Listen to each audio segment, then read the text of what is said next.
Good evening, everybody. Good evening. Would you mind coming and having a seat? Always takes a brave person to sit right at the front, so if you're that person, I salute you. Welcome. Come and have a seat.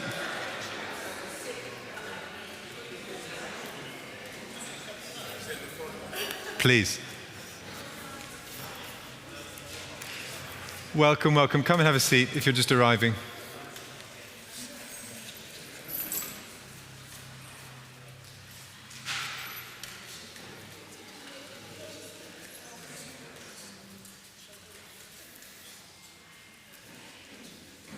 Welcome everybody to St Paul's Haringey for Eat Well, Live Well. My name is Pete Snow, I'm the pastor here, and we have been cooking up this event, pardon the pun, since before COVID-19 hit. Can you believe that? So we were sort of planning it, we thought this would be a good idea, but then the pandemic hit it. But I'm so glad, therefore, to be here with you all tonight. It's actually happening, and here we are, able to talk about food and spiritual things a little bit with Dr. Philip. I have a gut feeling that it's going to be good. Groan. And I'm really looking forward to tasting it at last. Thank you very much. Yeah, I've had 2 years to come up with these jokes, right? And I know Philip's got some fruity things to say.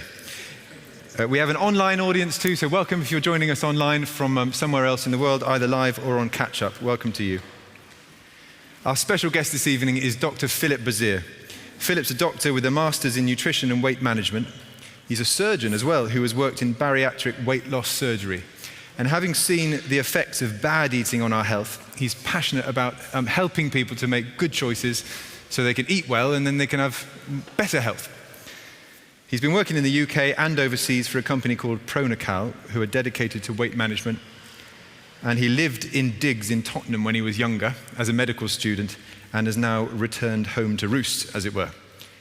In 2018, he started attending church here at St Paul's, and he says, I learned about the power of prayer and of Bible reading and about Jesus' teaching, and he was confirmed in the faith here in 2020 at the tender age of 58. So we're grateful for his expertise this evening, and please would you give a very warm welcome to Dr. Philip Bazire.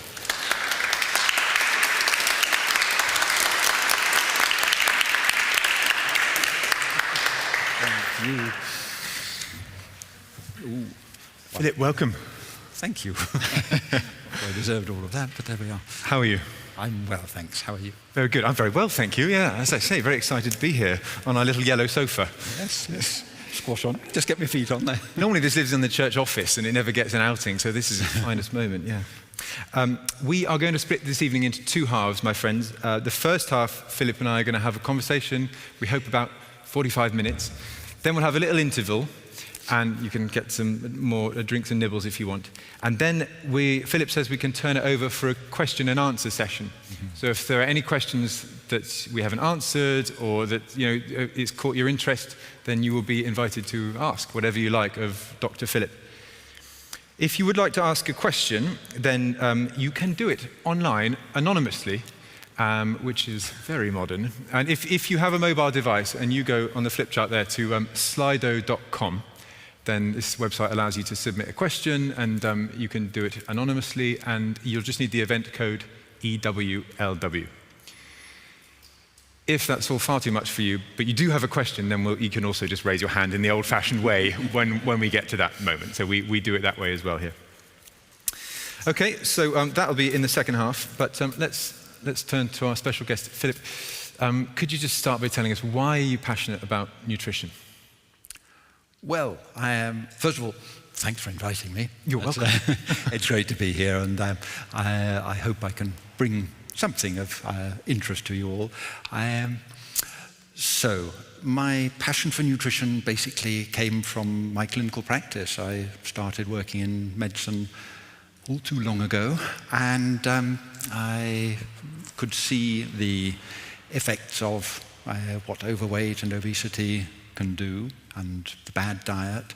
And actually, all doctors, we've had this thing about overweight and obesity, that we all know that there are issues that go with that and complications, and we've never had any training in it at all. So really, doctors do very little. We always rely on somebody else, dietitians, nutritionists and things to do that. And it was so nice to actually be able to have time to go and study, do a master's and learn about nutrition. And then be able to put it into practice. So really, I did that after I trained as a surgeon, because initially I was in surgery, and the team that I worked with actually had one of the early bariatric teams in Spain. And there, I could see the effects of significant weight loss. So this is people who are losing a lot of weight, and the change in their life was just so dramatic. And that was, the only thing is then, it was sort of in the dark ages of dietary treatments, when it was the eat less, move more. Sort of this, what has now been fortunately put to one side. And so this style of dietary treatment that was available then just wasn't able to do anything much for anybody. But things have changed now. We've got amazing advances in nutrition research, and so the actual knowledge of what's happening with our food, what it does to us, how we manage it, is just incredible. It's so exciting to be in this field now. And we can do an awful lot with it. I mean, there are programs that achieve not quite as much as bariatric surgery and weight loss, but we're getting there. Yeah. And with just diet, so no operation involved. And it's really an exciting and very useful thing that I think we can do, because we're helping so many people. And really the link, we've now got it quite clear, that the link between chronic disease and diet. So a bad diet leads to chronic disease, same as overweight, obesity. We've identified what these links are, so we can actually treat it now, and we can really help people. So if we act in time, then as people move towards older age, they're going to remain much healthier and enjoy life with children, grandchildren, great-grandchildren. It really brings a lot of hope and optimism for a really good future. So yes, that's where we're heading. And I think for myself, I just have the joy of working in a vocational profession where I'm there to help people, and nutrition is just one of the ways I can do that. Yes. So it's great. Now, you've talked to me before about the sort of food environment that we live in this country. Yes. So can you just explain, what is that? What's the food environment, and how does that affect us? Right. The food environment is the food that's available locally, basically. So, it's what you can get in the supermarket or the local grocers. But it's also the restaurants, the bars, the sweet shops, your garden or your allotment, and all that sort of thing. Whatever food is available locally is your food environment. And the thing is, though, that despite, we live in London, cosmopolitan city, it's really vibrant, there's so much movement around here, and you'd think that everywhere you can get all you need to eat a healthy diet, but it's not that way. Even in London, there are what they call food deserts. And these are areas where there isn't anything there of healthy, anything healthy to eat. So, there's no access to fresh fruit and vegetables, other healthy foods, and really you go into a shop and all that's there on the shelves are these highly processed foods that not good for our health. So these still exist in London, and if you're unable to move much out of your own area, then you're stuck with that, and it's very difficult to have a healthy diet. So that's the food environment, how it affects us. Basically, to understand how we're looking at how food affects us. And for that, I think we really need to look back at evolution and where we come from. So over evolution, humans developed over tens of thousands, hundreds of thousands of years, and we were eating food that we could get from nature. So, this was roots, berries, and things that we would find in the countryside. Perhaps a little bit of meat or fish if hunting was good, and that all in the context of a physically active life, because food was hard to find. You had to go out and forage, you had to go out and hunt. So, there wasn't much choice. You were physically active, and you were burning off those calories, and so you needed to get regular food. But even so, there would be days, or sometimes several days at a time, where you might not find anything to eat, particularly in winter. So we had to cope with that. And how do we cope with that? By being able to store fat. If we can store fat, then we're going to survive those periods of shortage of food, whether it's just a few days or if it's a famine. So the people who survived those periods are the people who had the greater ability, the genes that helped them store fat. Right. And with that, obviously, the fat-saving genes got passed on. So now we have the remnants of that history are now with us. So we still have that tendency to store fat. It's normal. So fat in those old days was this great gift that got you through the winter, exactly, or the famine. Yeah, and because it was a really physically active life, fat never built up that much. It was you got it, but you burned it off quite quickly anyhow. So yes, it was a benefit. It's a survival benefit, and that's what kept us going. So it was passed on, and that affects how we are now. Okay. I can't help just looking beyond you and seeing that enormous blob over there. Is that what I think it is? Is that this is a little lump of fat.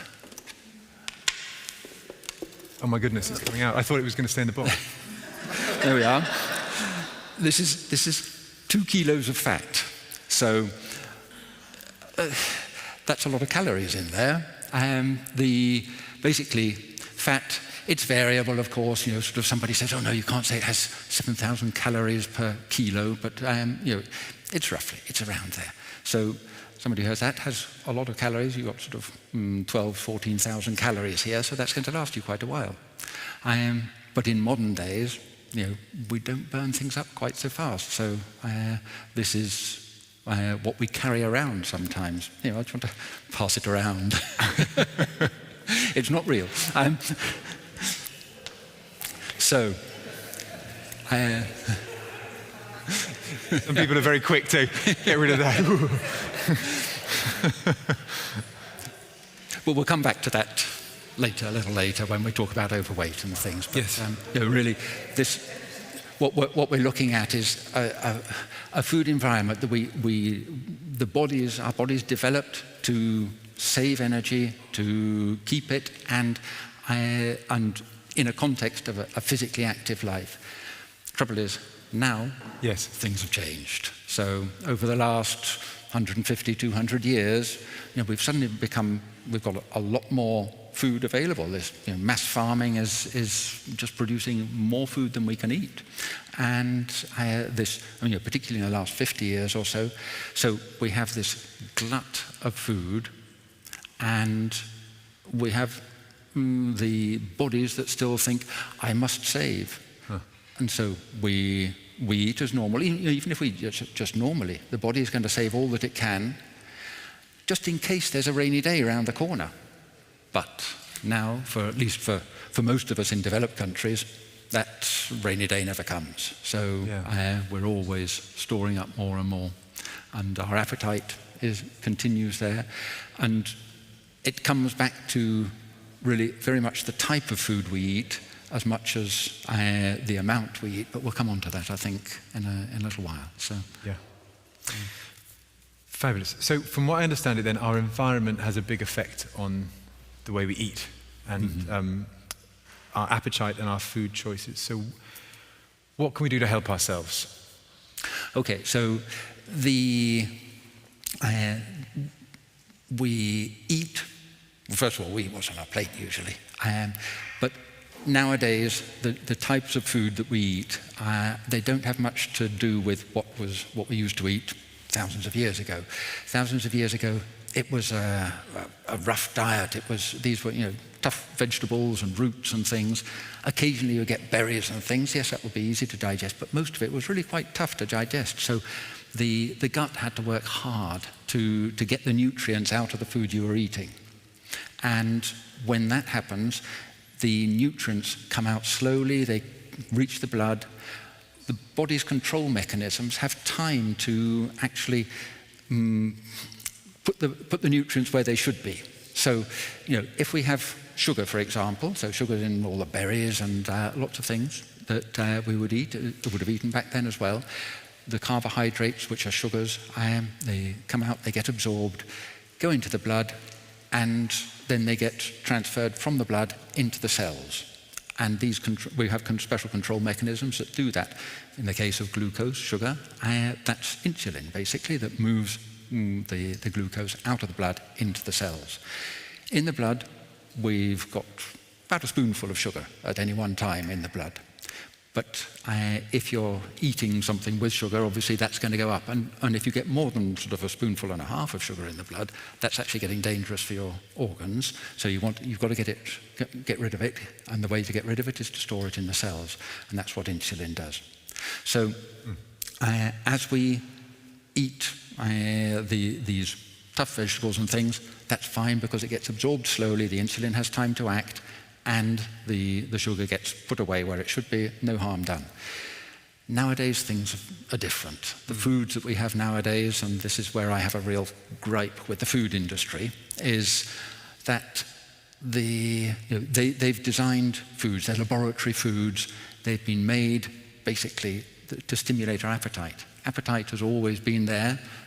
We needed to eat before, so anybody with a good appetite ate more, put on more weight, kept the fat, survive the famine. Nowadays, we've still got that appetite, so we want to eat more than we need. We want to store it away as fat, but the thing is, we don't need that anymore because we don't burn it off. But that appetite that we have is still there, and the appetite not only makes you want to eat more, it also makes the foods that are going to help you survive that famine tastier. So foods that contain a lot of sugar and fat actually are tastier, and you'll see that today. Most people like sweet, fatty foods. Ice cream and cakes and all this sort of thing tastes great. So the food industry has seen that. They've designed foods that contain just the right proportion of fat and sugar to actually stimulate our taste buds and our brains to the maximum so that they're the things that we really want to eat. And, the trouble is, you want to eat and you want to eat more and more and more, and it's very difficult to get away from. There are studies by institutions like the University of Michigan and places that have shown that foods of this type are actually quite addictive. So what are we talking about here? What's the prime addictive food? It's that mixture of fat and sugars. Okay. So about 1/3 fat, 2/3 sugar seems to be about the ideal to be the most addictive. And guess what? McDonald's and Pizza Hut and Big Mac, all these things, they've designed it to be exactly the most addictive and the most moreish that they can have. So we get people want to eat it, and then they want to eat more and more, and so, it becomes. Right, so I'm thinking of a McDonald's burger, which I love. Am I right in thinking that's 1/3 fat in the middle, that's the burger, and then it's sugary bread on the outside? Yeah, that's if you mush it all up together, that's what comes out. Yeah. So we're looking at something that really is designed to make you want to eat more of it, and irrelevant to your health. The design is for your appetite and their bank account, basically, and that's it. And yes, so bank account, that is kind of what the bottom line is here, right? If it's a food industry, they are trying to make money from us by getting us to buy their food and making the packaging and the taste more attractive. Yes. Fortunately, now we're getting people who are actually conscious of this, and if you've probably seen it on the adverts on the telly and things. There's HelloFresh, I think, and there are a couple of others, but I can't remember the names. Gusto, and there are more of them that are actually providing deliveries to your door of healthy foods, healthy meals, well designed, and they're good. But it's brought to your door. If only we'd actually get up on our feet and walk there and go and pick it up, rather than because nowadays you don't have to move at all. We can work from home. Or if you go to work, you can go in the bus, you can go in the train, or you can take the car. Now we've got the food brought to the door. You don't move, you've got to move. The whole thing is arranged around how would we live best? How we're going to live best is basically how humans developed to live best, and that was through eating the correct foods and doing the correct sort of exercise that would need to be done. Yeah. So, sorry, just to say the final bit of that is, this gets us into a vicious circle, as we were saying. As you eat more of this, we put on fat, and we'll come back to that actually in a moment. Okay. Yeah. Okay. So I'm trying to get my head around what you want me to eat, Philip. So you're saying less of the McDonald's, Pizza Hut, and more of the, what do you call it, real food? Or, real food, so raw ingredients. A healthy food. So if we want to have something that's going to actually help us stay healthy, we've got to eat foods that the body is adapted to eat. And these are foods that are going to be absorbed reasonably slowly so that our control mechanisms and metabolism have time to deal with them. So, that's vegetables, fruits, whole foods as they come out of nature. Then, we don't want to get onto this modern type of food, which is highly processed, and with Pete's approval or permission, we'll say the thing that we really need to do is just cut the crap.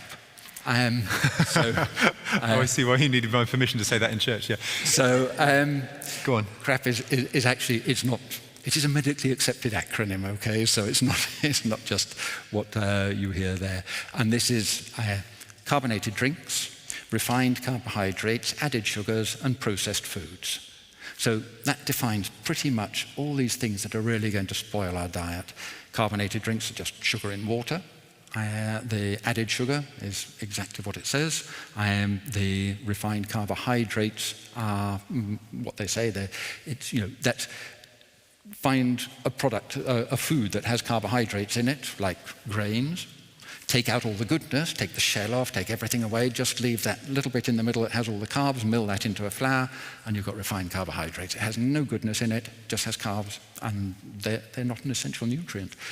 So, and then the processed foods. So processed foods are those that are ones with, which have been basically worked on to make them different.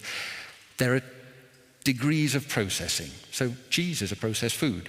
But that's, cheese is good for us. It's great in the right amount. Because it's cheese is good for us. Everyone hear that? Yeah, cheese in the right amount, I'm afraid. So it's very fatty, so do keep it limited. But it's absolutely fine. But that's a small degree of processing. Cooking a joint, that's processing. That's okay. So that's why they've developed the term ultra-processed. Ultra-processed is when we have real sort of major industrial processes going on with this. But I think the U of ultra-processed didn't fit into the acronym very well. So okay. Left it with processed. What happens with ultra-processed food is that the natural foods get taken. They take out all the things that don't quite make it as palatable as they want it to be. They take out all the things that might change that, like fiber, all the other goodies that actually are good for the body, and then just leave the things that are going to stimulate your taste buds, the sugar, the fat, and a few other things. So we've got this food that's been basically, they've extracted all the goodness, taken that away, got rid of it, and left something that they can make into a palatable, or as they call it, a hyper-palatable food, which is something you're going to want to eat all the time, and it's going to stimulate your appetite to eat more of it. And with that, we're going to start to put weight on. So is ultra-processed food the kind of thing where if you flip the packet over and the ingredients list is... Yes. It's lots and lots of stuff. It's very difficult to actually define what ultra-processed is or an ultra-processed food is, but there are several definitions, and one, just as you say, it's if you can count more than 5 ingredients on the packet, start thinking again. It's not necessarily the best thing to eat. More than 5, okay, well. And actually, you had a hand in the refreshments tonight, didn't you? I just asked you what is good and what is bad, so there's a mixture tonight at the back. And I think you said there are certain crisps and things. Yes. Well, ultra-processed. I think it's on this side. There are the crisps, and they are They're basically, you eat one of those, it goes in, it gets absorbed straight into the blood, and the body's got to cope with it. Whereas on the other side, there's some whole grain crackers and things with some meat, and you eat that, the body's got to work on it. The gut's got to work on it to digest it. It's got to get the sugars and the other goodies out of that food. It's like, one example would be an apple. If you eat an apple, it's got 6 or 7 teaspoonfuls of sugar in it, a medium-sized apple. Wow. When you eat that, the body's got to digest it. It's got to break down all the fibers in there. The sugar gets sort of tied up with the fiber, so it's difficult to absorb. And the sugar level goes up slowly. The insulin comes up behind and gets it moved into the cells, and that's fine. Now, if you eat a donut with the same 6 or 7 teaspoonfuls of sugar, your sugar levels do that in the blood. So your insulin levels have to come straight up after it to get it down, and then what's going to happen is that, first of all, it's going to overshoot on the weight because you've got so much insulin, it's going to get that sugar right out of the blood. You're going to get low insulin levels afterwards, which is going to make you hungry again. Sorry, low sugar levels, going to make you hungry again. So you'll eat another donut. So you spend the day doing this. Your blood sugar does that all the way through the day. Dangerous. So these high levels, when you overstimulate your control mechanisms like this, then what happens is they become less effective. So if you do that long term, then, I mean, I'm talking about years, not just a few days of eating donuts. But if you do this long term, then eventually that insulin, as it keeps having to spike up, what happens is the cells become less responsive to it. So you get what's called insulin resistance. Insulin resistance means the cells, they detect insulin there, but they don't react to it, and so they don't absorb the sugar out of the blood, so your sugar levels start to go up. So the pancreas secretes more insulin, has to give a stronger signal, and that eventually gets the sugar out of the blood. If you keep going on with this diet, then those insulin levels are going to stay high all the time. The cells are going to get more and more resistant to it, and in the end, it's just not going to work. And that's when your sugar starts to go up. That's when you get diagnosed with diabetes. Oh, right. So yeah. It's, this processed foods with the rapid absorption from the gut, they're going to cause these alterations of the control mechanisms in the body, and eventually that causes disease. In this case, the example I gave is diabetes, but there are other ones. You've got high blood pressure, heart disease, liver disease, and all these sorts of things where it's these excess foods that we eat are going to cause those issues, and most of it is because we can eat the same amount of food. Of the good food is absorbed slowly, the body copes with it, or we can eat the same that same amount of calories, let's say, and it's absorbed really quickly, and then the body can't cope with it, and after time, then the control mechanisms start to give up. Right. And I was looking up in the States, apparently, these ultra-processed food make up about 50% of the calorie intake of any American on average. So, year after year of this huge load of sugar that's absorbed so quickly, we're just wiping out our control mechanisms and we're going to get ill.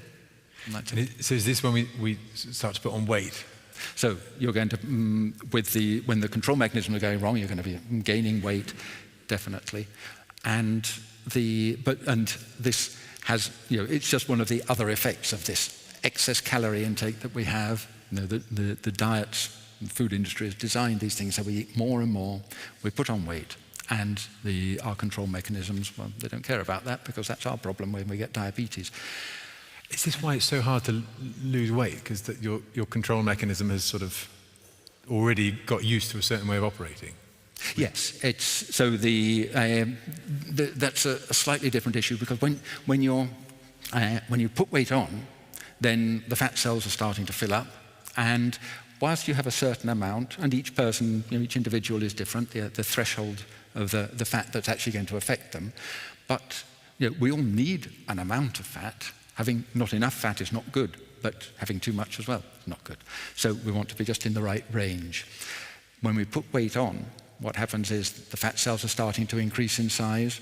There's a limit to the amount they can absorb. Mm-hmm. And so if we go beyond that limit, then the fat, what's going to happen to it? It's going to go and it's going to be stored in other places. And those other places are in the liver, in the muscles, in the pancreas, around the heart. So this is what's going to start causing disease. The infiltration of the liver. You may have heard of fatty liver disease. It's something that tends to occur with overweight and obesity. The liver becomes infiltrated with fat, doesn't start, and its functions, it's really important, all these functions that it does, they're not working so well. Fat around the heart, obviously, is going to affect heart function. In the pancreas, the fat accumulation in the pancreas actually has been directly related to the onset of diabetes, so which is good and bad in some ways. Good because we've identified it, bad because it happens. But now that we've identified it, we know that if we can help people to lose weight, then the pancreas can start working again, the insulin comes out, and we can start it, or we can actually resolve diabetes in some cases. So there is a lot of, all this research is going a long way towards producing a real benefit in society. That alone is an excellent soundbite, isn't it? So you can resolve diabetes. Yeah. You're not curing it, you're resolving it, okay? The difference is that if you then put the weight back on again, your diabetes is going to come back. So it's got to be something that you do and you maintain. Yeah. So this weight gain is something that we need to control, bring it back down, get the fat out of the places it's not supposed to be, then the organs can function correctly, and then we're going to be able to live better. Yes. How can we break the vicious cycle if we are gaining weight? Okay, so this vicious cycle that we've talked about, the vicious cycle is that as we put weight on, the fat tissue becomes inflamed. When it's inflamed, it secretes chemicals that actually stimulate your appetite, make you want, and this appetite is not just wanting to make you eat more, but it particularly wants to make you eat more sweet and fatty foods. So it's looking to make you eat more energy. So you get into this vicious circle of, as you gain weight, you want to eat more, you gain more weight. So we've got to break that. This inflammation that occurs in the fat tissue is an inflammation that it's not the sort of thing that you see as blotches, red blotches on the skin. It's what's called a background inflammation or low-grade inflammation. And it's within the cells, but also the immune cells are there within the fat tissue, controlling, stimulating actually this inflammatory reaction. So what we need to do is cut that off. The way to reduce inflammation, obviously, first of all, reduce the weight. If you can lose weight, you're going to actually reduce the inflammation. There's just not so much fat tissue to produce all these chemicals that are spoiling our appetite and our health. Then there are other mechanisms. Anti-inflammatory drugs have been shown to actually help with turning off that inflammation, but we can't take anti-inflammatory drugs year on year to actually do that because they have other effects which are not so good for us. However, there are ways that we can help the immune system turn off that inflammation. Certain omega fats and things that we can use. If we give those are the basic substrates that the immune system uses to switch off this immune reaction. If we give the right ones, we give the ones that they use, these fats that they use to make the anti-inflammatory mediators, they're going to turn off that inflammation, and we're going to break this vicious circle. And that way, once somebody gets down in weight, if we've broken that vicious circle of the inflammation, then it's going to be much easier for them to stay at a stable weight. Right. So the good news is if you can start getting it down, it becomes easier. Yeah, very, very definitely.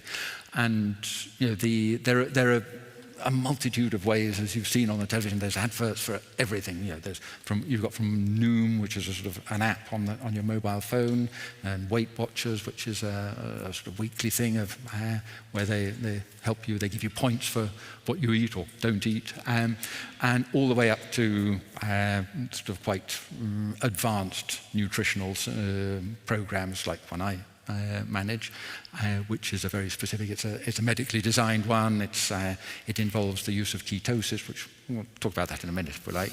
But it's these medically designed programs. There are plenty of them. It's not just my one.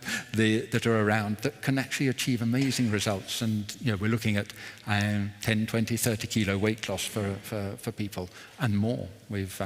So I think the record for us is about 127 kilos, I think, was our record weight loss. Say that again. 127. Well, yes, that one person. That's a family, right? 127 kilos lost by one person, and they were still alive. Yes, they were a lot bigger than that before, so they still had plenty left. That's amazing. It is. But that can be achieved. That's not common. No. But 10, 20, 30 kilos is a very common weight loss with these advanced nutritional programs. That doesn't mean that it's easy to control it afterwards.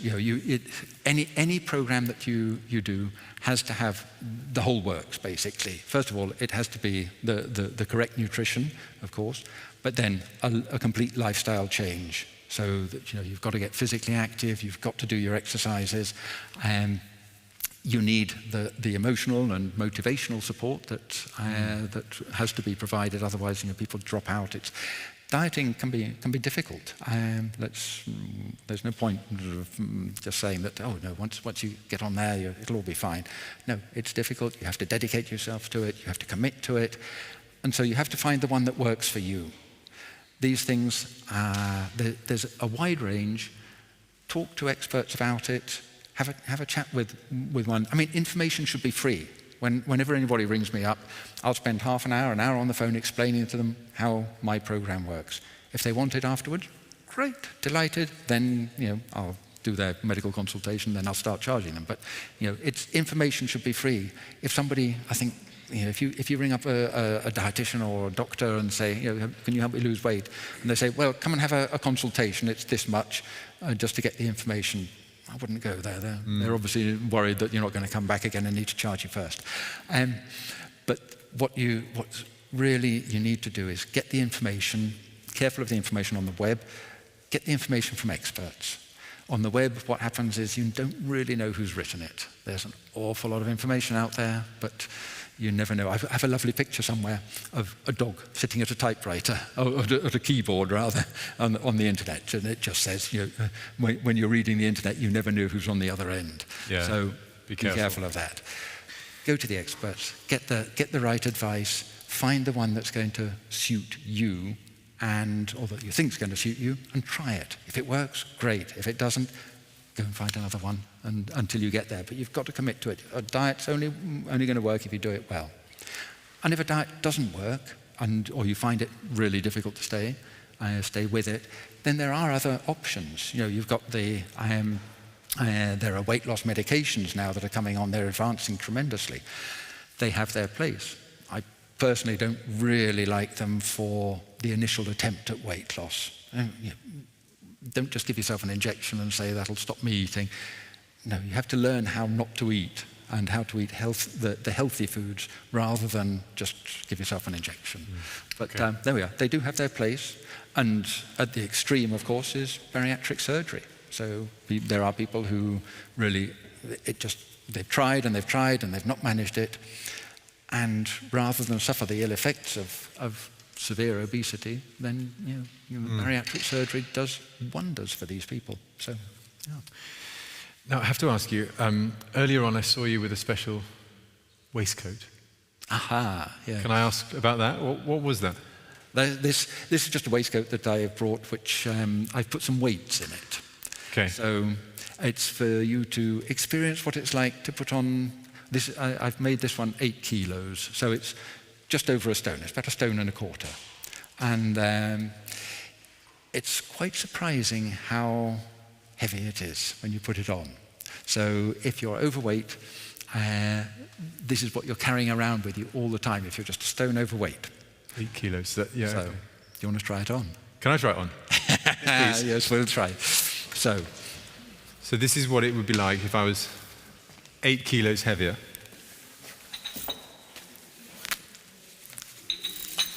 Yep. Now. Right. Up you get.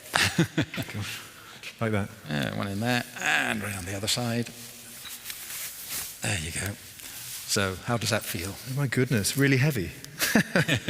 So I've got. It's surprisingly heavier. It's so much heavier than you think. When you get to a little bit overweight. It's like, yeah. And to carry that around 24 hours a day. This is 1 stone. That's just over 1 stone. In old money. And so 8 kilos. It's makes you think. Carry that round all day.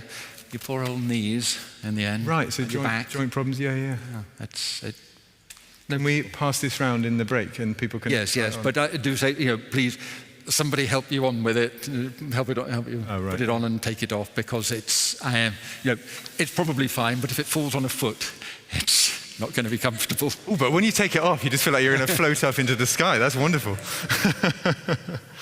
So, now, Philip, can I, just before the break, can I talk to you about when you came back to England? I think it was 2018 when you moved back from Spain, and you said to me you had a struggling faith when you came back. Yes, struggling is a generous word for it. Okay. But I reckon that's not quite the case anymore. So can you tell us, how does your faith affect your practice as a doctor? It's been great, basically, because all doctors want to do good, and you don't want to treat your patients as numbers. Some of them do still, but there we are. It's, most of us are actually there to try to do good. We're going to try to help those whom we see. And this just brings in that extra bit of meaning to what I do. And really, when I think about it, I'm treating a person made in God's image. That's an honor and a privilege. And it does change your view of what you're doing. It gives you a real feeling of, it chuff you up. It's good. So, my faith has changed my respect, I think, and my relationship with patients to the way that I actually feel that I'm giving that extra little bit. And I think when you're ill, even if it's as people say, it's just a bit of overweight, but you still want somebody with a friendly face. But when I was in surgery, I remember people come in there, and when they're seriously ill or it's an emergency, then they place their life in your hands, and it's something that you really have to take very fully into account. And this would have been nice to have felt like I do now when I was being a surgeon. Yes. And so. Now, some people say science and faith, they are incompatible. They don't go together. So can I ask you, as a medical guy, does your faith help does what you've learned in medicine and nutrition help your belief in God, or does it hinder it? Oh, I have absolutely no doubt it totally supports it. When you're studying, in medicine, my particular, it's all over the place. Everybody can experience it in whatever you do, but I've experienced it in medicine. And so just looking at a cell, and because I'm working in nutrition, I'm looking at all the control mechanisms for nutrition. It is absolutely astounding.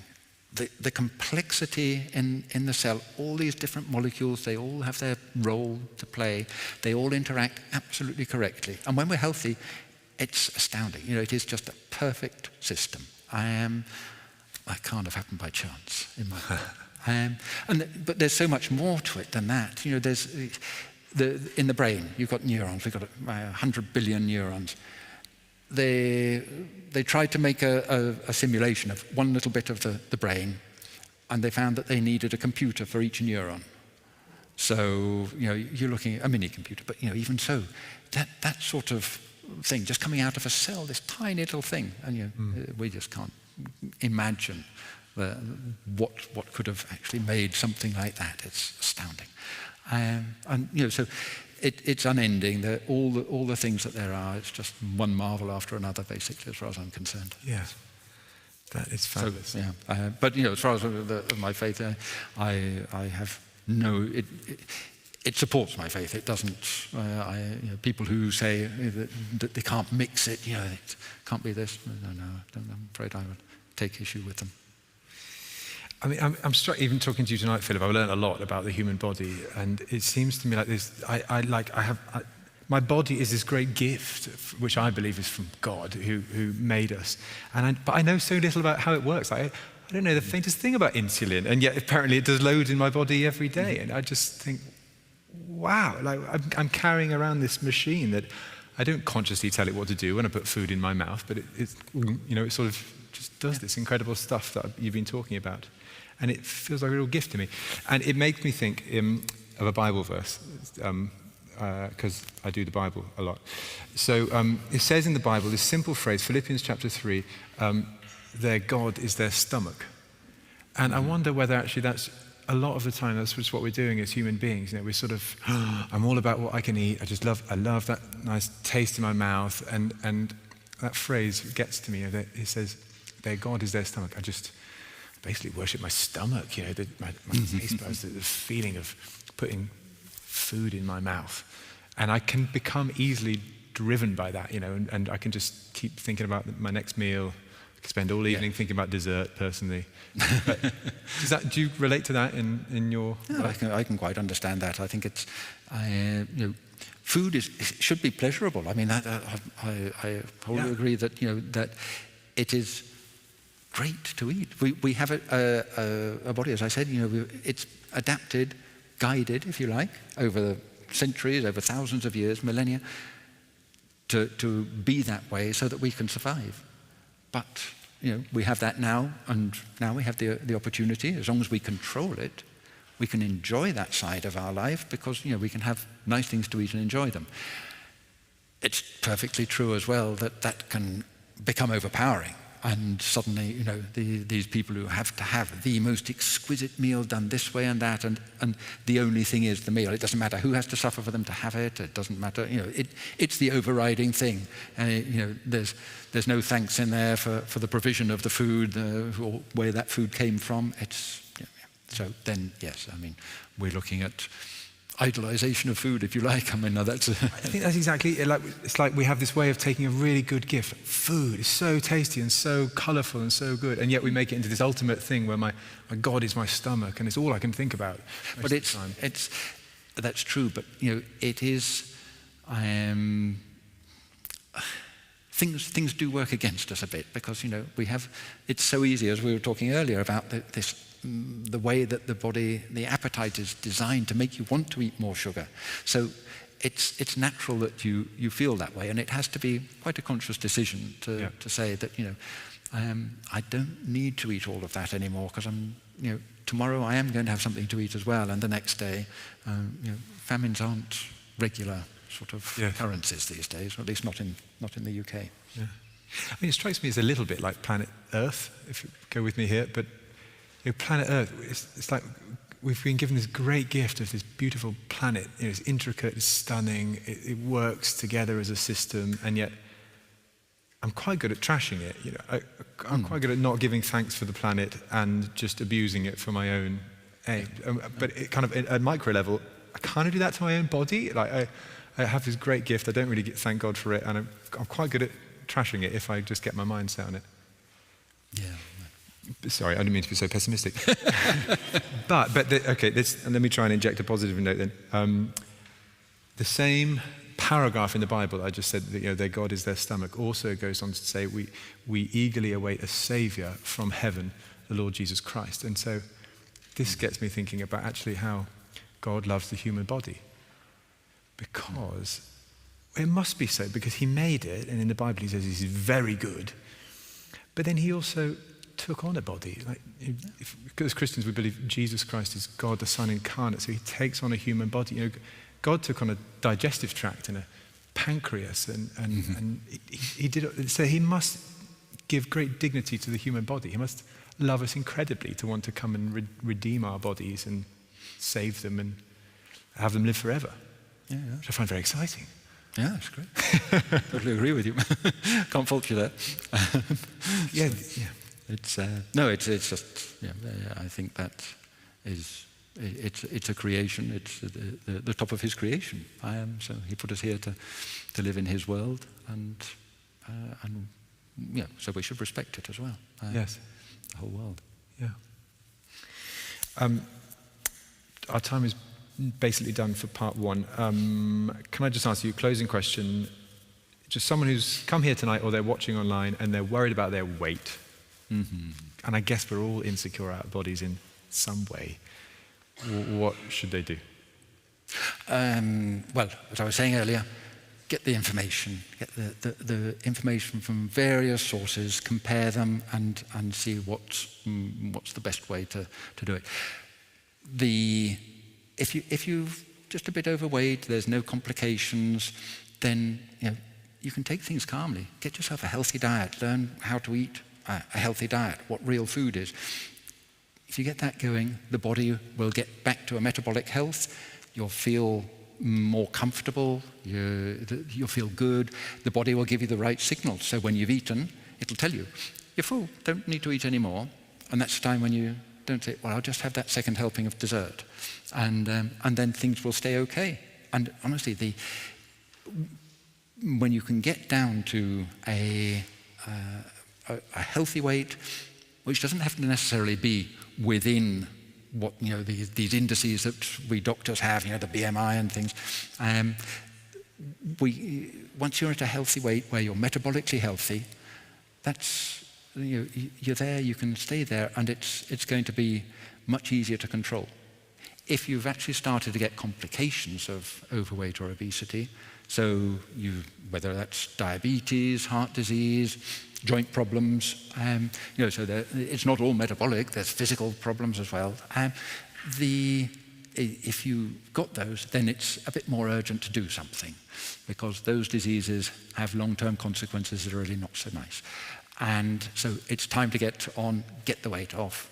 And for that sort of thing, I personally recommend finding a program, find the one that works for you, and get to it. But do commit to it, because if any program that you do half-hearted is not going to work. The body's metabolism it's amazing, but it does need to be looked after.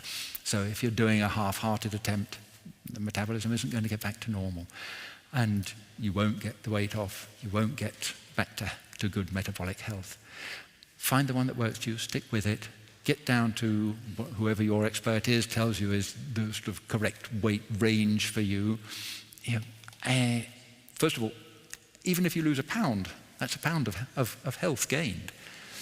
I also, in the back of my mind, when I say that to some of my patients, I do think that, well, if it could be 10 or 20 pounds, then, well, actually that would be 100 pounds of health gain, because it really is. It goes up sort of exponentially. The more weight you lose, within reason, of course, then the health benefits are just amazing. You don't feel 2 pounds, but if you lose 20 pounds, if you need to lose 20 pounds and you lose it, then that difference is just incredible. In your own business.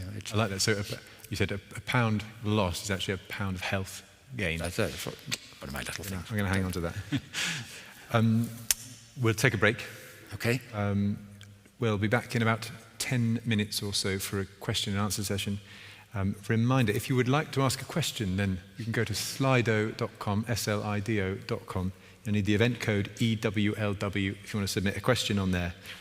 And if you don't have a question, it is still worth going on there if you want to, because you can check out other people's questions and you can like them, and then they get bumped up to the top, and they're more likely to be answered, to be asked and then answered. If you're like me with technology, put a hand up. And if you don't want to, then you can just put a hand up in a moment. Okay, so we'll take a break, back in about 10 minutes. Lovely. And we'll try this.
Welcome back, everybody.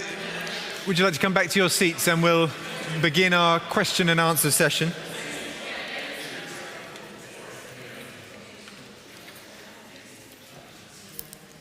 Come on back to your seats, and in particular, if your name's Dr Philip Bazire, just come on back to your seat because I've got no chance with these questions. Thank you all for your questions. It's terrific. We've got loads on the app, and thank you for doing a bit of voting as well. You may need to just forgive me because I don't think we can get through all of them this evening. But I'm going to keep it snappy, and I'm just going to pepper you with questions, if that's all right, from these good people. First question is an excellent one, Philip. Someone's observed that we are actually having a church barbecue on Sunday, and burgers are the main thing on the menu. So do we need to cancel that? Don't say no. I'm going to be there, and I'm going to have burgers. It's basically, you can have anything occasionally, it doesn't matter, but it's the regularity of doing these things that's the problem. If you do it, I am, as I say to people, when I go to a wedding or a party or something, I just hope none of my patients can see me. I enjoy myself, I don't think about diet, I just have a good time, it's great. And then I make up for it. So perhaps, if I've really overdone it, then, which I would never do, for the next day, perhaps I would do a fast. Just a water fast for the next day. Okay. So you just be conscious that you've had a bit of a blowout feast. Yes. But normally, as long as, if at the barbecue, the next few days I will be careful and not have that sort of food, and that will be that. So, but very definitely, we have to enjoy life. Yes. That's refreshing. Right. We've got some specific questions about food. So someone says, are whole grain things like pasta also processed food? They're processed, but as I said, there are degrees of processing. So I consider whole grain pasta so much better than just white pasta. Okay. So very definitely, it's okay. I wouldn't have pasta more than once a week, but it's those types of foods. You've got to restrict them because they're basically pure carbs. So keep them down. But they're fine. You should have carbs, some carbs, but you've got to have the stuff that goes with the carbs. The carbs come in whole foods, and that's the goodness. Carbs aren't necessary. You don't have to eat carbs. You can live without carbs completely. But the trouble is, they come with so many other good things, which processing gets rid of, all the vitamins in the kernels of the seeds where they're coming from, and this. So you've got to have. If you're going to have carbs, have whole grain. Get them from vegetables. Get them from the healthy parts. That's it. You can get carbs from vegetables, can you? Oh yes. Carrots have lots of carbs in. Potatoes are pure starch. Starch is a carbohydrate. It's just chains of sugar molecules.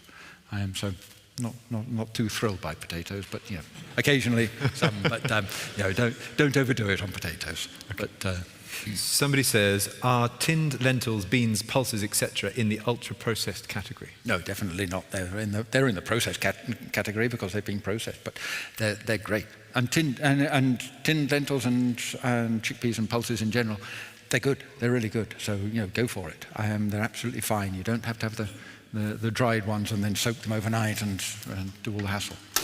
Yeah, that is a faff, isn't it? Yeah.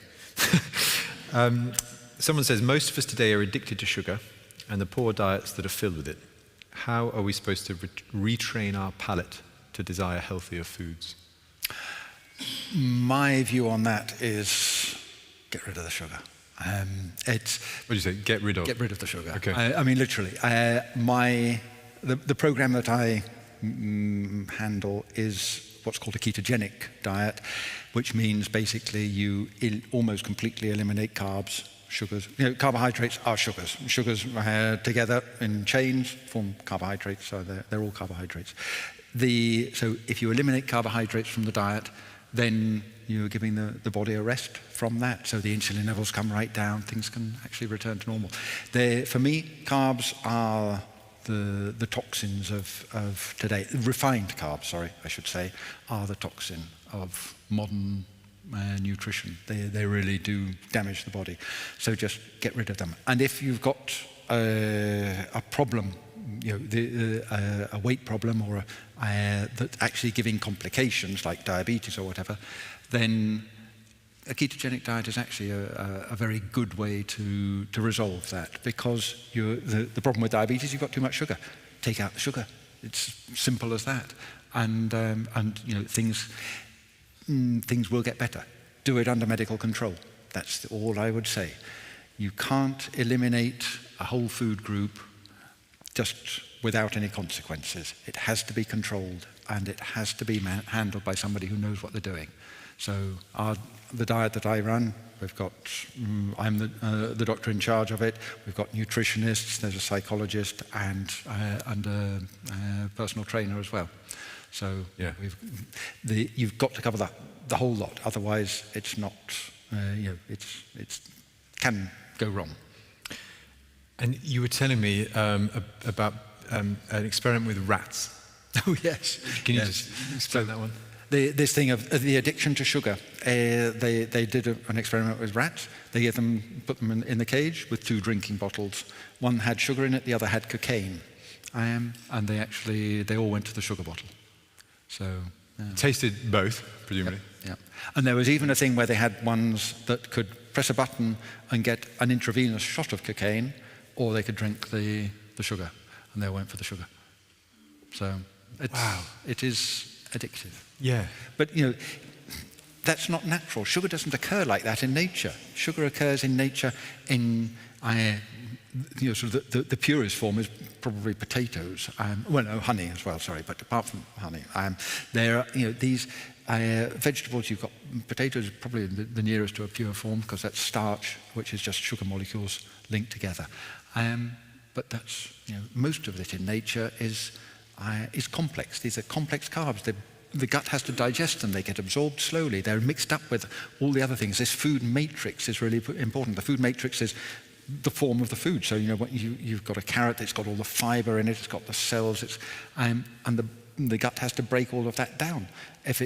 Whilst it does that, the sugar is getting absorbed slowly. The body has time to cope with it. Okay. And it's, for me, it comes down to that's one of the really biggest things in diet. Someone asks, what do you make of the BMI system that was designed decades ago, and how much weight, should we give it? That's good fun. In terms of setting our weight loss goals. I'd actually prepared this to answer in one of the questions and completely forgot about it. So, BMI, there are various ways we can assess weight. So they're the anthropometric measurements, which are basically your height, your waist circumference, your weight, and then we can mix those together in different things and come up with indices. One of the indices that we use a lot in medicine is the BMI, body mass index. So the body mass index is the weight in kilograms divided by the height squared, in height in meters squared. Minimum 18.5, maximum 25. Less than 18.5, you're underweight. Over 25, you're overweight. Over 30, you're obese. And there are a number of people who come out, but that doesn't take account of your body fat percentage and this and that. They're quite right. And there are people, Schwarzenegger, according to BMI, would be obese. Obviously, he's not really obese. But how many Schwarzeneggers are there in the world? Honestly, it's sort of. I don't know what the psychology of these people who argue about that is, but the BMI has been shown in innumerable clinical trials to be really valuable for 90+% of adults. There are a few people it doesn't work for. Go for it. It's useful, but it has to be interpreted. So we can do, in my clinic, I have a thing to do the body composition, so I can tell you your percentage muscle, percentage fat, and that's great. It's really useful, but most people don't have that. But we can, just with a set of scales and under tape measure, you can do that. And the other thing is also the waist-height ratio. The waist-height ratio is your waist circumference divided by your height.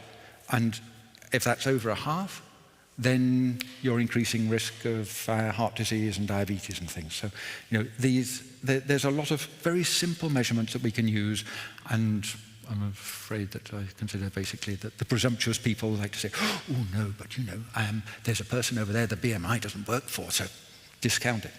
Rubbish. Okay, but BMI is BMI is still absolutely fine. Someone else says, what is the optimal body fat percentage for a healthy lifestyle? It depends on gender. So women, they're talking of sort of 25 to 32, 33%. And for men, you're looking at 20 to 25.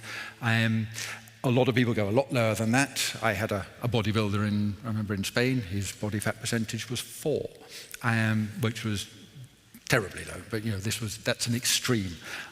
If a woman goes down below 17-18%, then they're at risk of menstrual abnormalities, because the fat is an endocrine organ. It's not just a store of energy.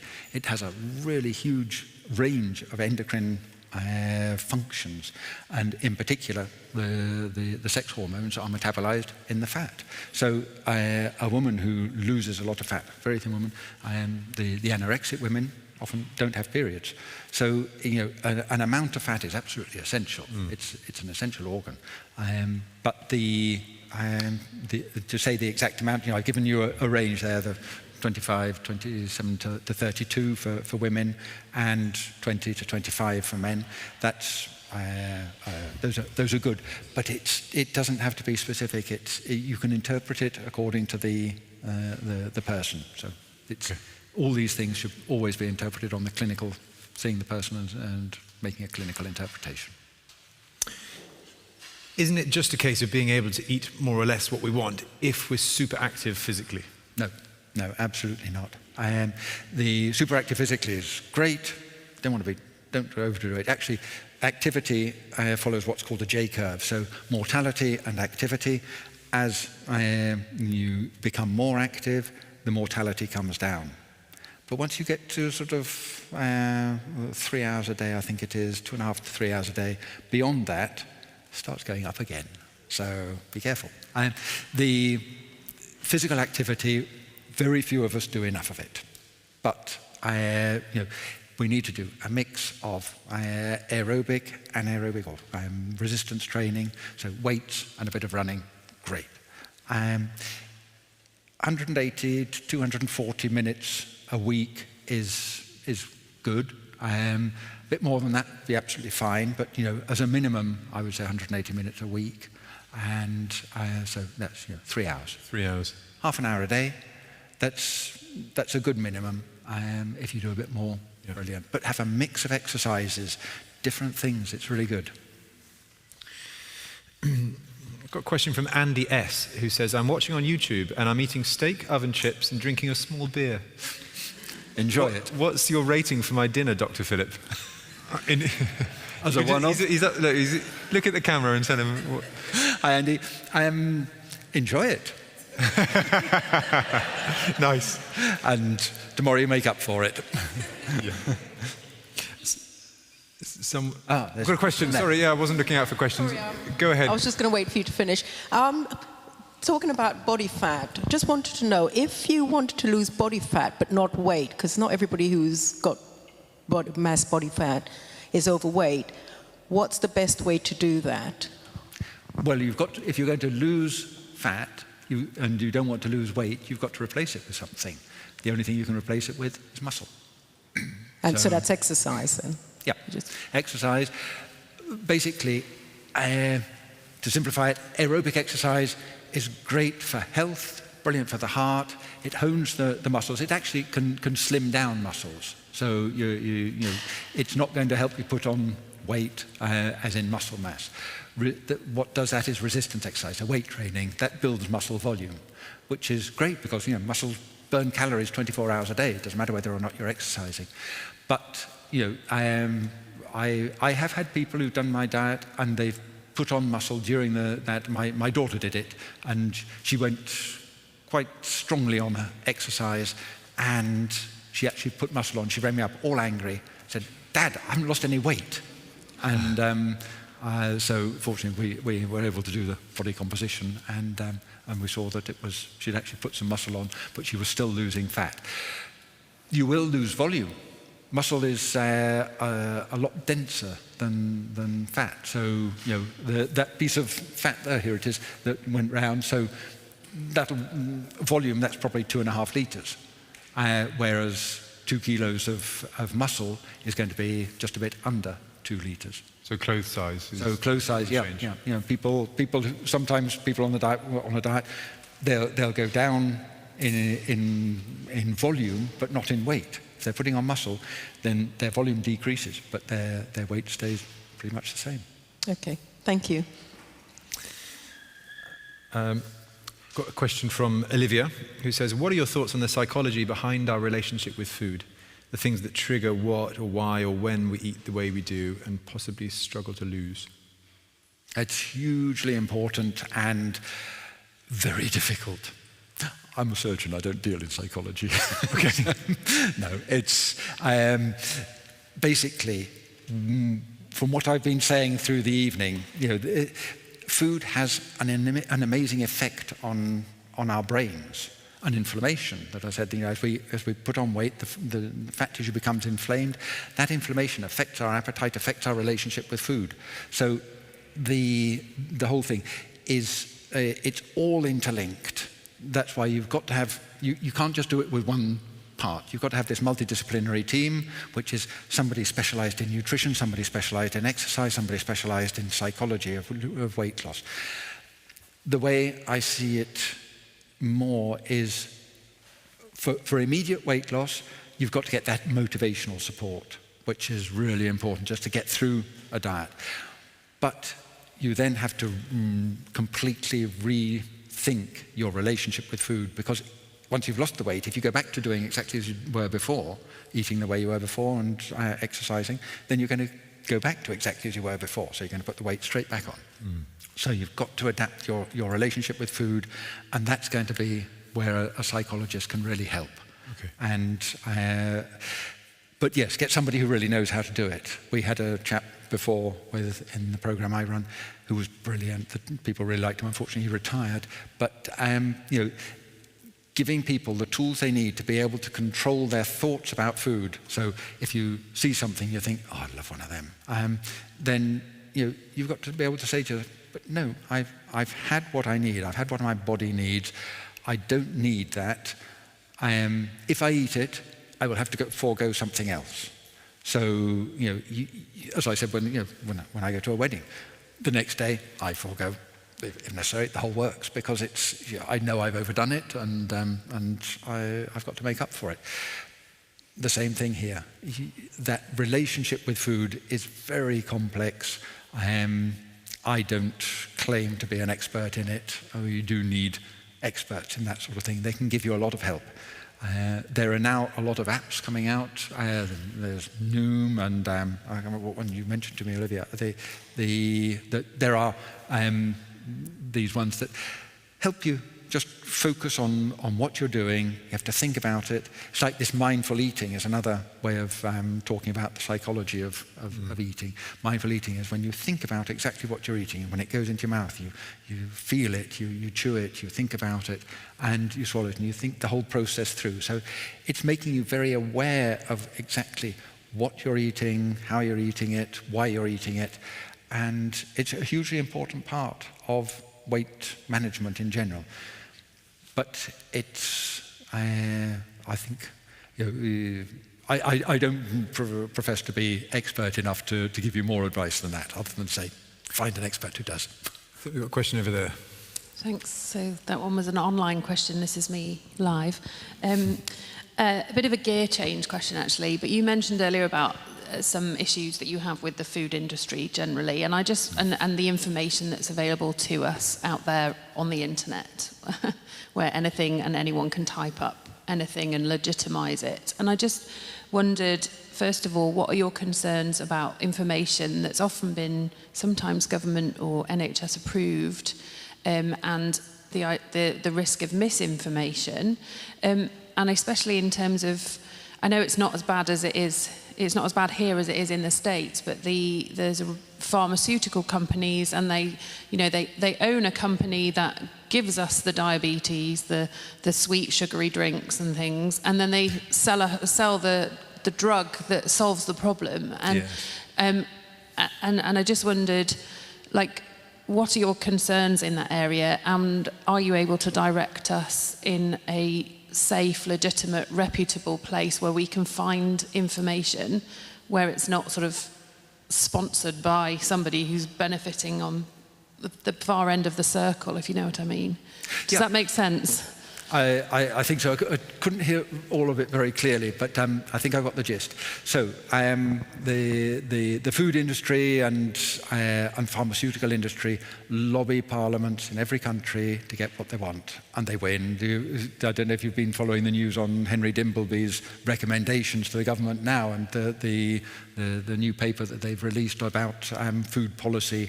And they've just ignored him, basically. He came out with a whole load of very good ideas, and I think out of the 14 recommendations he put, they included one.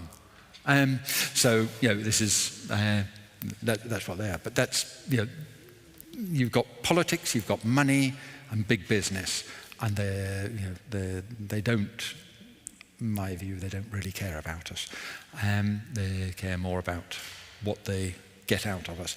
So, as you say, they give you what you need to get overweight, and then they give you a cure for it. So brilliant. Now, where were we going on this? Sorry, I'm lost on my rant about industry. But we can find the I don't think that's mine. Yeah. There's reputable places that we can find our information that you would trust. Yeah. Okay. So, I mean, NHS sites have been reviewed by dietitians and doctors, and they should be trustworthy. I have certain differences with them and certain things, but they are effective and they're not unhealthy. So that's good. One that I do recommend to a lot of people is a site called Diet Doctor, dietdoctor.com. Really good. It's very much along my lines as well, which is why I suppose I recommend it, because they recommend ketosis, and I think that's really such an amazing tool for getting back to health. That it's good, and that's they are people who they've published a lot of studies. They are peer reviewed, and so they really they know what they're doing, and well worth a look. They actually charge for a subscription, but you can get it. I think you can get the first month free. It's well worth it. Have a look. Thank you. We've got a few minutes left, so let me try and fit in a few more. Someone's asked, what made you change from having a struggling faith to the one that you have today?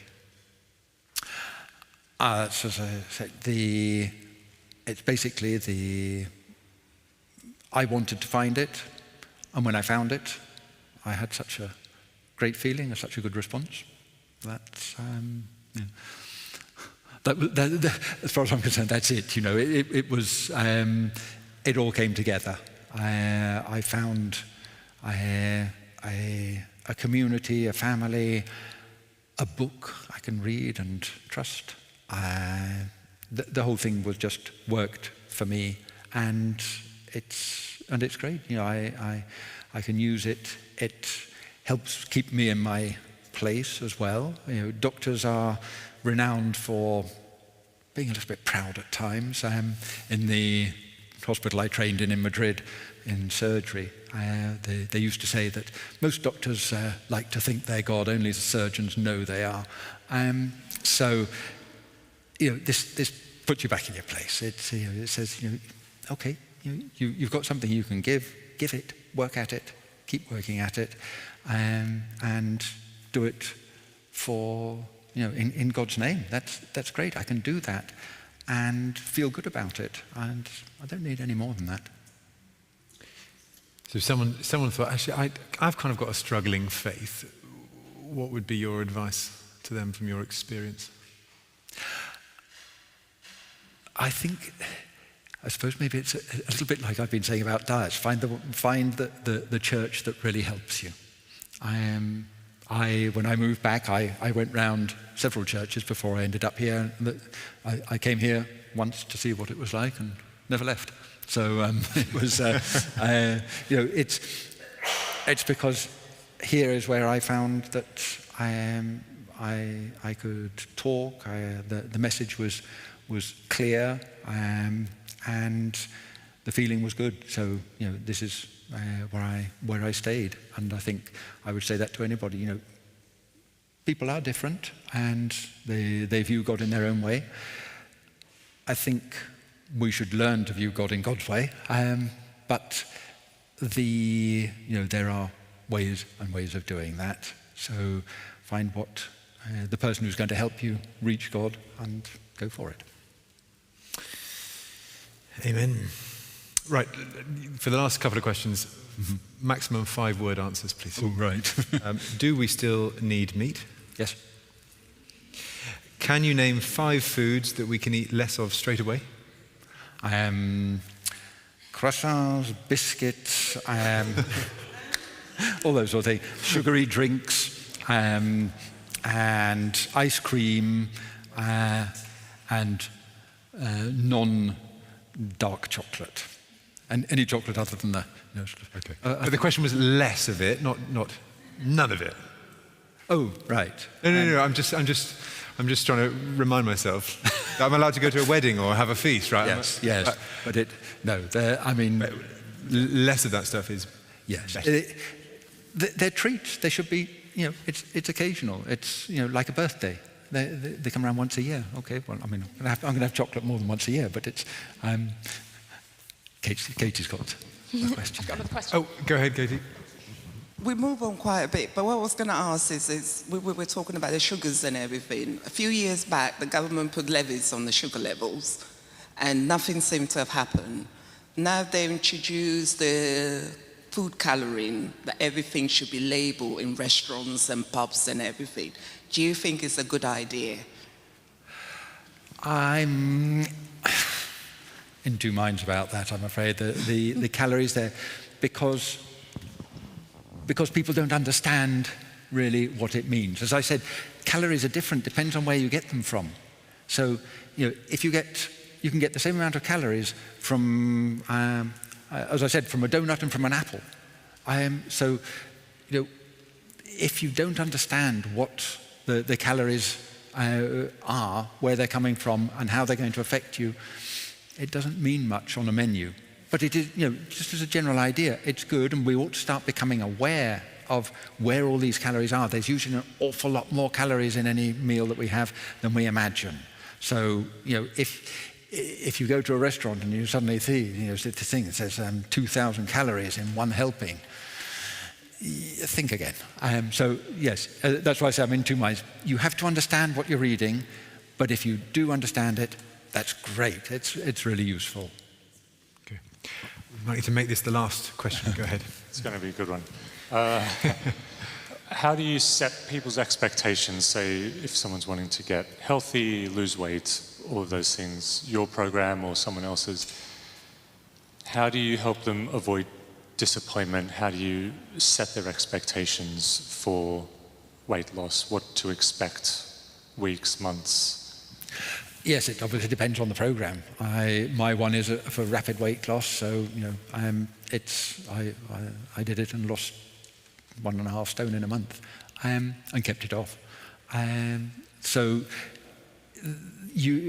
now I've learnt with my program, I can tell a person that if it's a 50-year-old woman who measures 5'2", then they're going to lose weight very differently from a young man measuring 6'2", because it's basic. There's the muscle volume. That's what burns up the calories. But really, until you know the person, you can't tell them exactly how it's going to work. And each program is different. So once you know your program, you can give people an idea. I say, well, I hope you're going to get 4 or 5 kilos a month, or 5, 6, depending on my experience with people of a similar age, sex, and height. But with other programs, I wouldn't really know. I had somebody come in from Weight Watchers. They'd been on Weight Watchers for 6 years. They'd lost 0.5 kilo. And so it so depends on the program. It depends on the person's commitment to that program, and also there's a luck factor. Sometimes it works and sometimes it doesn't. Somebody does a diet and it works really well, and somebody who seems to be absolutely identical tries the same thing and it just doesn't seem to work for them. It may be their environment. They may be under stress. Stress is a really bad thing to go with weight loss. The cortisol in the blood really spoils weight loss. There's an awful lot of things that can affect it. So I'm afraid it's very difficult. One just has to say, we'll follow you closely, we'll watch, we'll advise you. If it's working, we'll tell you. If it's not working, we'll tell you, and we'll change and we'll give you an alternative. That's the best I can do, I'm afraid. Thank you. I'm going to call it a day here, even though we've got more questions on the app. I'm sorry we haven't got through them all. Philip, thank you. So grateful to you for giving up your time and your expertise to be here tonight. Great fun. Very much indeed. Thank you to all of you for coming. And to the home team who have helped make tonight happen. Thank you very much to you indeed. Thank you. Yep, great. We wanted to put on tonight for free, so there's absolutely no charge. If you think, but I really want to make a donation, you can. There's a machine at the back if you want to, but there is no obligation to. If you've enjoyed tonight and you don't normally come here, then join us on a Sunday, if you like. We've got a 10:30 service this Sunday. You'd be very welcome. And what we're trying to do here at Burgers. is we've got some burgers as well, yeah. And he's going to be having one. So we're trying to integrate a full-orbed worship of the living God with everyday life, which includes things like eating stuff. So you would be welcome if you're interested in that. And then finally, I'm running a series of evenings in July called Hope Explored. And if you are interested in maybe turning a struggling faith into something a bit stronger, or you just got questions about hope at the moment, you want a bit more hope, then can I recommend this? It's 3 Tuesday evenings in July. I've got these flyers at the back if you want to get one on the way out, and you can register. It's going to be on Zoom, and it's dead easy for anyone to join in with. Hope Explored. Can I just say one other thing? Yes, you may. All that I said about sort of natural foods and real food diets and things, my favourite diet, the one I think is really good, is the Mediterranean diet. It's just amazing. It's really healthy. It's really good. I'd recommend it to everybody. I've written blurb about it, and anybody who wants that is welcome to just drop me an email. I'm going to leave my cards at the back. Pick that up, send me an email, and then I can send it to you by return. It's basically a description of what the Mediterranean diet is. It's the concepts underlying it, rather than, it's not menus and recipes or anything. So if you'd like that, you'd be most welcome. It's a really healthy diet, and it's got some ideas in there that sort of explain why you should do what it recommends you do. So if you think that might be helpful for you, please pick up a card. If Maria Jose wants, quieres poner las tarjetas ahí atrás. and if Jacob could put my email address on the bottom of the YouTube thing, perhaps I'll give it to you in a moment. And then, anybody who wants that, you're most welcome. I'll send it by PDF. Perfect. Thank you. Thank you for coming. Holly, thank you. Great. Thank you, home team. Lovely. Good job.